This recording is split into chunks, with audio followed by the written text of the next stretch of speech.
It's day 4 of the Israel-Hamas war. The death toll, we can tell you, has crossed 1,600 on both sides, more than 900 killed in Israel alone. The number of injured is more than 2,400, so the toll is expected to rise. The fighting continues overnight. Israel has been pounding targets in Gaza. Hundreds of strikes have been reported. Tens of thousands of Gazans are reportedly leaving their homes. So we are looking at an escalation for sure. Hamas has also been firing rockets, especially on the border villages in Israel. More than 100 rockets are said to have been fired. Yesterday we heard sirens as well. Things are largely quiet on the streets of Tel Aviv and other places in Israel because the government has called in some 300,000 reservists. They're looking to take the fight not just into Gaza, not just in terms of an airstrike, but they're also preparing for a ground offensive, we are told. And they have full support, military, intelligence and monetary from their allies in the West. US President Joe Biden has been voicing support.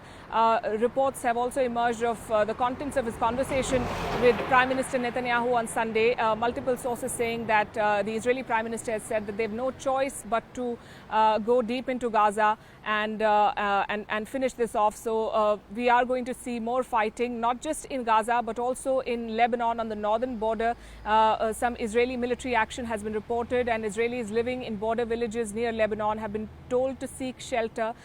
We've also heard from the leadership of Hezbollah, which is a Shia militant organization, again backed by Iran, saying that this is unprovoked action from the Israeli side and they are going to respond and wade into this. So look at the conflict spilling over towards Lebanon as well. This is where things stand. We've been seeing statements from the United Nations. Israel has also cut off food and power and water supply to Gaza. Yesterday, the defense minister announced a complete siege. As far as the border villages of Israel are concerned, they are more or less under control of the Israeli forces. But until we last checked, there were still 7 to 8 locations where gunfights were reported. So we're waiting for a report to come that says that everything has been sanitized. They're still recovering bodies, especially at the site of the music festival, where more than 250 people are said to have been killed by Hamas terrorists. So this is where things stand at the moment. We are looking at an escalation. Well, in Gaza, of course, the Israeli attacks have been on. The Israeli strikes have been on. They've fired at hundreds of targets of Hamas, and we know that Gaza is a very densely populated area, and in the past as well, as this conflict has escalated, not to this level, but we've seen flashpoints, we've seen fighting in the past as well, and that has been the charge. But it's very difficult really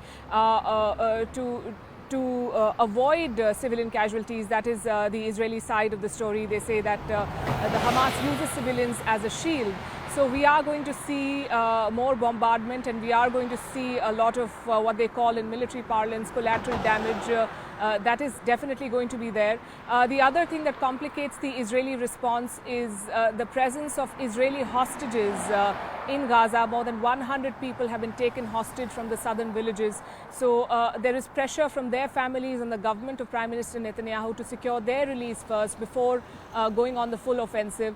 But on this side, Netanyahu's coalition partners are also building pressure. And this is an unprecedented attack on Israel. They're calling it their 9/11. So very little chance of them dialing down tensions at this point. We are going to see more action and more attacks on Gaza for sure.